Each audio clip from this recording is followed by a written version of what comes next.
Revealing Jesus. ഇനിയും എത്ര നാൾ കർത്താവ് നമുക്കൊക്കെ ഓരോരുത്തർക്കും വേണ്ടി കാത്തിരിക്കണം?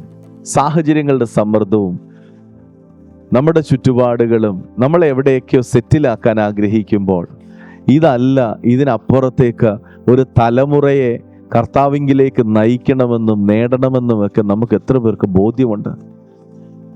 പഴയ നിയമത്തിലൊരു മനുഷ്യനുണ്ടായിരുന്നു, മോശെ എന്ന പേര്. ആ മനുഷ്യൻ തൻ്റെ ഓട്ടത്തിൽ വിളി അറിയാം, തെരഞ്ഞെടുപ്പ് അറിയാം, പക്ഷെ ഇതിനോടൊന്നും താല്പര്യമില്ലാത്ത താൻ അമ്മായിയപ്പൻ്റെ ആടുകളെ മേയിച്ച് താൻ നടക്കുന്ന സമയത്ത് സീനായി പർവ്വതത്തിൽ മുൾപടർപ്പുകളുടെ നടുവിൽ തീ കത്തുന്നത് താൻ കണ്ടപ്പോൾ, മുൾപടർപ്പ് വെന്തുപോകാതെ ഇരിക്കുന്നത് ശ്രദ്ധിച്ചപ്പോൾ, അതെന്തെന്ന് കാണാൻ താൻ നടന്നു നീങ്ങിയതാ. അവിടെ ഒരു ദൈവശബ്ദം കേൾക്കുകയാണ്, മോശെ, നീ നിൽക്കുന്ന സ്ഥലം വിശുദ്ധമാണ്, നിന്റെ കാലിൽ നിന്ന് ചെരുപ്പഴിച്ച് കളയുക.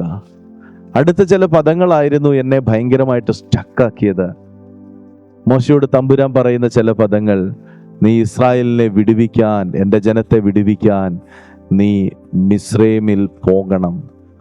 മോശ എക്സ്ക്യൂസുകൾ പറയാൻ തുടങ്ങി. എനിക്ക് തോന്നുന്നു മോശ മലയാളിയായിരുന്നു. എക്സ്ക്യൂസുകൾ പറയുന്നതിനകത്ത് നമ്മുടെ അത്രയും മിടുക്കന്മാർ വേറെ ആരുമില്ല. ആദ്യത്തെ എക്സ്ക്യൂസ് ആയിരുന്നു, ഞാൻ വിക്കനായിരുന്നു, ഞാൻ തടിച്ച നാവുള്ളവനാണ്, പ്രായമായി, ഞാൻ പറഞ്ഞാൽ ജനം കേൾക്കത്തില്ല, ഒന്നാമതേ എൻ്റെ വാക്കിന് ആരും വില തരത്തില്ല. ഈ ചിന്ത കൊണ്ടൊക്കെ നടക്കുന്ന മോശയോട് ദൈവം പറയുക, നിന്നെ ഞാൻ വിളിച്ചത് നിന്റെ കഴിവ് കൊണ്ടും നിന്റെ സാമർഥ്യം കൊണ്ടും നിന്റെ കപ്പാസിറ്റി കൊണ്ടും എന്തെങ്കിലും ചെയ്തെടുക്കണമെന്നല്ല, എൻ്റെ ശക്തി കൊണ്ടും എൻ്റെ മഹത്വം കൊണ്ടും ഈ തലമുറയിൽ നീ ദൈവജനത്തിന് വേണ്ടി നിൽക്കുക. ഞാൻ എൻ്റെ കൈകളുടെ പ്രവൃത്തിയെ നിന്നിലൂടെ വെളിപ്പെടുത്താം.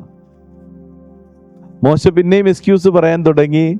അഹരോനെ എനിക്ക് പകരം അയക്കണം. നമ്മുടെയൊക്കെ തനി സ്വഭാവം, മലയാളികളുടെ തനി സ്വഭാവം മോശയും ചെയ്തു. പക്ഷേ ദൈവം പറഞ്ഞു, ഇല്ല, നിന്നെ ഞാൻ വിളിച്ച വിളിക്കകത്ത് നീ തന്നെ ചെയ്തേ പറ്റത്തുള്ളൂ. എന്നെ കേൾക്കുന്ന നിങ്ങളോട് പരിശുദ്ധാത്മാവ് ഇടപെടാൻ പറയുന്നു, നിന്റെ വിളിയിൽ നിന്ന് നീ ഒളിച്ചോടരുത്.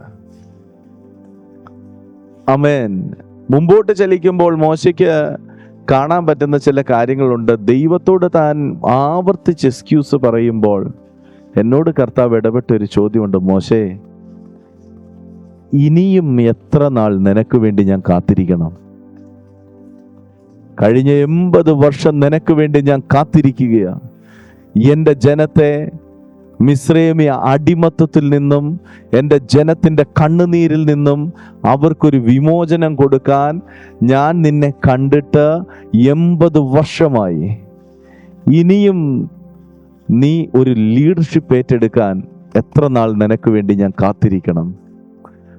മോശയെക്കുറിച്ചുള്ള ദൈവിക വിളിയുടെ ആരംഭത്തിൽ മോശയുടെ പൂർണ്ണ സമ്മതത്തോടെ ആയിരുന്നില്ല മോശ ചലിച്ചു തുടങ്ങിയത്. പക്ഷെ പിൽക്കാലത്ത് മോശയ്ക്ക് മനസ്സിലായി, തൻ്റെ മുമ്പിൽ വെളിപ്പെട്ട ദൈവശബ്ദം പിന്നീട് താൻ വാഗ്ദത്ത ദേശമായ കാനാൻ കാണുന്നിടം വരെ തൻ്റെ കണ്ണ് മങ്ങിയില്ല, ചെരുപ്പ് തേഞ്ഞില്ല.